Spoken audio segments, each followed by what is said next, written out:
Welcome back to the Kayak Bass Connection Podcast. I am your host, Jared, and I'm very fortunate to have the tournament director with us from Southern Illinois Kayak Tournament Club. Jonathan, very good to have you back on the podcast again. I appreciate you jumping on at the last minute. We kind of came up with a idea for a short podcast because you've got a lot going on. Trying to keep the membership updated because it's kind of exciting. You know, you've got a lot of new ideas you've introduced this year. Yeah. First of all, thank you very much for having me, for taking the time. Thank you also for all the work that you do, just helping me and everybody else get the word out about what's going on. I enjoy it. And yeah, I mean, we've talked about this, but one of the big things that we're really looking forward to this fall is the new SIKC fall team series. So we're really excited to spend some time to talk to you about that. That's great. Now, in the past, it's been almost a tradition. Every fall we had a team event, but it was like the top finishers from SIKC. We would have, what was it, four or five that would go to a multi-state tournament, and that kind of went by the wayside. Other states, we used to host that as well as Illinois, but that's kind of gone by the wayside. This is something new, right, to look forward for in the fall. Yeah, I would say this came about for a couple reasons. One is, we lost the what was traditionally called the Crossroads. Yeah, Crossroads. I don't want to say lost.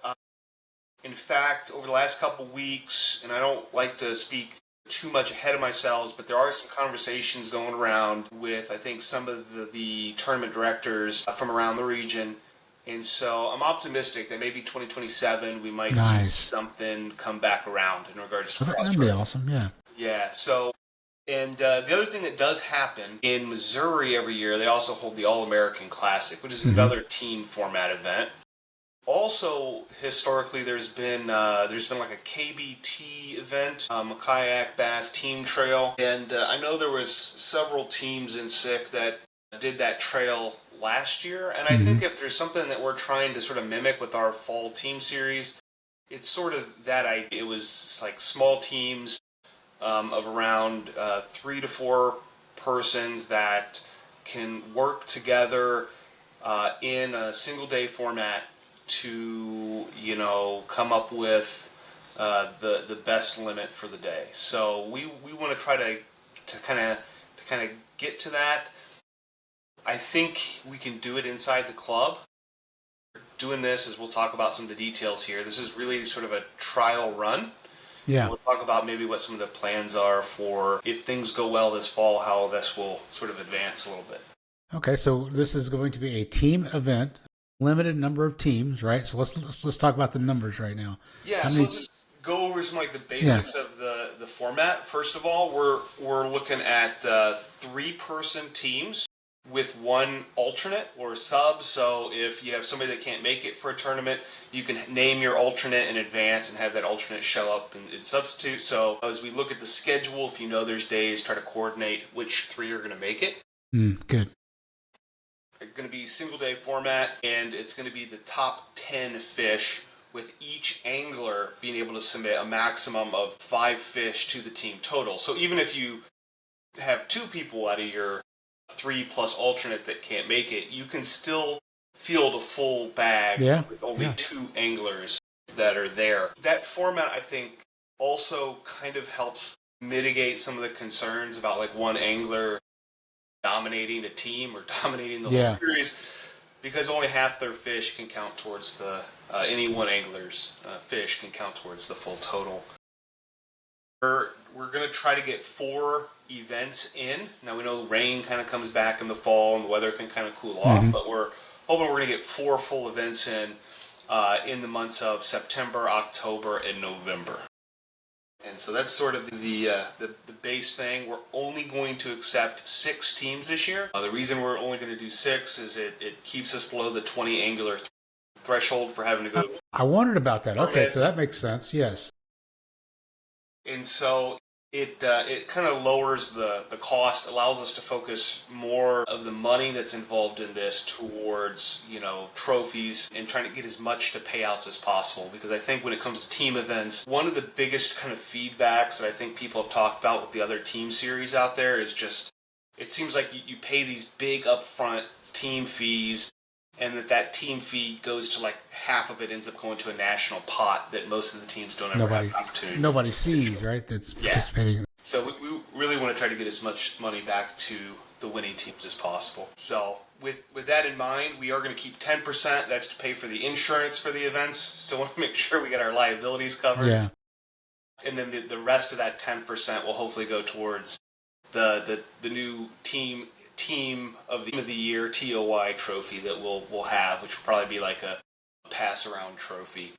And so we want to make sure that we have that and whatever other trophies we get for the individual events as well. All right. So the payout structure is going to be more heavily leaned on giving back as much as possible. So if people don't realize this, watching the podcast in Illinois, if you have a tournament that requires a permit, so if it's a tournament with, 20 or more, requires a permit, then you have to give 10% back to the state. Yay, Illinois! Thanks for taking more from us, though. I think there was a fee before that, and this is certainly more than the fee. But the good thing to note about that is that 10% of the payout goes directly back to the lake managers, to the lake office, directly to that lake for them to manage that lakes. And looking forward, we have just announced this last weekend officially, I think Kincaid, which is not lake like the Kincaid Lake that we fished this year, but the city Kincaid, which is further north in Illinois, Newton and Baldwin all announced that those power plants are closing. Wow. And we also know that Lake of Egypt is going to power down, scheduled in 2030. And Sancris previously announced that they're going to be cutting off power as well. And knowing right away that all those power plant lakes are shutting down, it's going to take more resources to those lakes to just be able to manage them and maintain them through that transition period as they stop being cooling lakes. Yeah, let's hope that. It's a bittersweet kind of thing. Yeah. I hate to see the money leave the pot, but it goes right back to the lakes. I'm happy to at least see it. It doesn't have to go past the other hands. It's straight back to the lakes and straight back into them. All right, good. But it'll be more for the participant anglers for this team series. Yeah. No national infrastructure to pay for. That's good. Yeah. For the alternate, so you can have one person that's the alternate, and you have to designate who that is. I take it a day or two. Before the first event, you can register your team before knowing your alternate, but would like to have all the alternates marked beforehand going into the first event. And those 6 teams, because I think there may be a demand for more than 6 teams, it's going to be on a first come, first paid circumstance. And that makes sense. The way that's going to work is you can pay in 2 amounts because it is a team event, and it's not like if you don't participate, that doesn't go into the pay-ins. We need the pay-ins and the payouts are all predetermined for the team, whether your team makes it or not. It's $720 entry fees per team is what the plan is currently, and that'd be $360 due to lock in your spot, and then the other $360 will be due before the first event for you to compete. Okay, that makes sense. I mean, you gotta make sure the money's going to be there if you're going to go through the expense, and because travel arrangements have to be made and everything else, you're gonna have an investment. Right. All right. So, do we have any idea on dates? I know you said it's still a little fluid here. It's a little fluid. I'm confident to go ahead and announce 3 of the dates, but I will admit that there is we still need to find that 4th date. I have a feeling like it's going to conflict with something one way or another. But for right now, September 26th, October 10th, and November 10th are, I think, locks for 3 of the events. The first and the I want to say that November 7th is going to be the last event, but depending upon where we can place that fourth event, it's possible that fourth event lands like a week or 2 weeks after that. Okay. So September 26th, October 10th, and November 7th are the three that we have. Yep, 99% sure we're going to be using those 3 dates for sure. Hey, welcome, Jeff. So co-host Jeff Shira just popped in. So Hey. Good to see you tonight, buddy. Hey, good Jeff. to see y'all, man. Sorry, it took me a few minutes. I was on the other channel and was like, I could have swore Jared said something about me, him, and Jonathan getting together. Then it took me a minute to look. I was like, oh, we sent it via text. So yeah, so we're getting ready to record another podcast here in a few minutes with some different folks. So we kind of went over that. Any idea on locations yet? So I will say this. I have a feeling like November 7th, where I am pretty committed to running one of the events or the last event out of Lake of Egypt. It's a lake that SIKC has never done a tournament at. It is difficult to organize an event at Lake of Egypt. All of the ramps are sort of individually owned. If we have to, we'll launch from there is a free launch on the south side of the lake. It launches out of the Shawnee National Forest. So there's a launch that is public, and it is still output, so it still should be kind of warmer water in November. I also hope that the boat traffic that everybody worries about on Lake of Egypt will be significantly lower in November. So just to me, it's a southern lake. It still operates as a cooling lake for the power plant down there.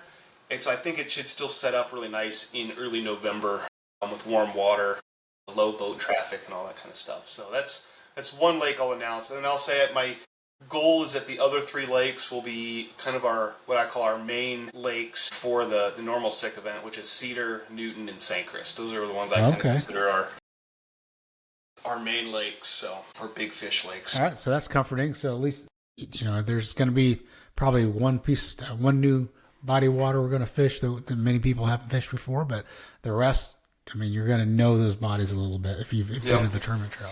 And I think people are familiar. Lake of Egypt is a lake that it's a good bass lake. It's got a good, strong bass population, and we know there's some good fish in there. And I'll say this, last December, somebody pulled a nice 4 to 5 pound smallmouth out of Lake of Egypt, which kind of surprised everybody. But there are some smallmouth in there.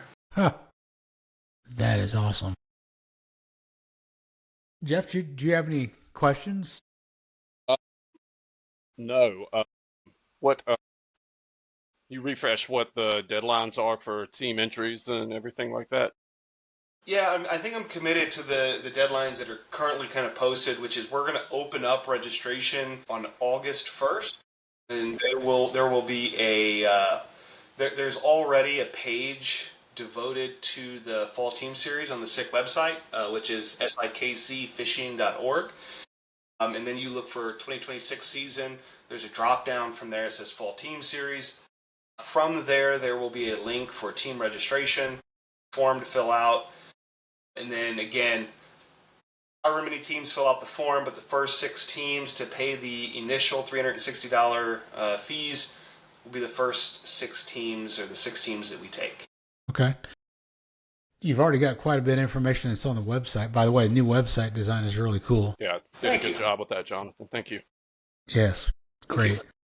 I think it gives a very good picture. I sit here and click the buttons to make the website, but there's a lot of thank you out there, especially to James Fought, Midwest Kayak Company, Austin Weedhooner. Both are professional photographers and videographers, and have, over the years, them along with Josh Lincoln have just assembled these just great photos. Yeah. That the podcast has really benefited by some of those they shared with us too over the years. So that's Oh yeah. And then the content and the videos that come from you, all of this comes together, and it really helps with the sort of production quality of everything that we do, including the website. Huge shout out and thank you to everybody that's involved with that. Yeah, the one thing about the club, Southern Illinois Kayak Club, it's really a huge. It is a family. It's a team operation. Everything from the winter work that gets done, but getting permits and that goes on behind the scenes. There's not just 1 or 2 people that does all the work, and that's That's what you got to have in order to keep something sustainable. You can't wear people out. Yeah, another shout out, Dustin Siegel this year. He's the what's the official title? He is some Permanent title. getter? Yeah, permit getter, scheduling director, something like that. So him and I actually going to get together to figure out this fourth date for this. Okay. But he's helped coordinate a whole lot of our permits. Kincaid wouldn't have happened without him. I mean, Kincaid had like secret permits popping up at the last minute. He worked with the conservatory there to make sure that we had all of our permits ready to go, and we're ready for that event. So, yeah, you're right. It's a lot of people. Not to mention, always got to say thank you to Josh for all the work that he's put in previous, but he's also been helpful this year behind the scenes. All the shirts, the membership shirts that everybody has. Josh put those, designed them, ordered them, got them put together, brought them in, so yeah. Huge shout out to Josh and all the work that he's done and continues to do for SIK. Yeah, definitely. So the whole team has put together a lot of great events. We're only halfway through our regular season, but now we have an extra season for some that may want to participate. So that's just great. So go ahead, Jonathan. Well, I was going to say, because I talked to a couple people about this already, and I had mentioned earlier, about talking about what the future is, both with this team thing, with SIK. This is a trial run. We've seen this team format is something that got kicked around. We had this kind of Midwest KBT that we did last year, a Northern region KBT that we did. I think people saw... it's very challenging to organize something nationwide. You feel like you pay these big fees and they go to the national event, which you may not qualify. I mean, I think the team that I was on last year with the KBT qualified to go to the nationals, and just getting the team together to make that trip, we decided it wasn't feasible for us. Darren was heading to Canada, and Dalton was busy, and Dustin was working, and so, it was like, well, there goes half of our fees, and we qualified and didn't even make it out there.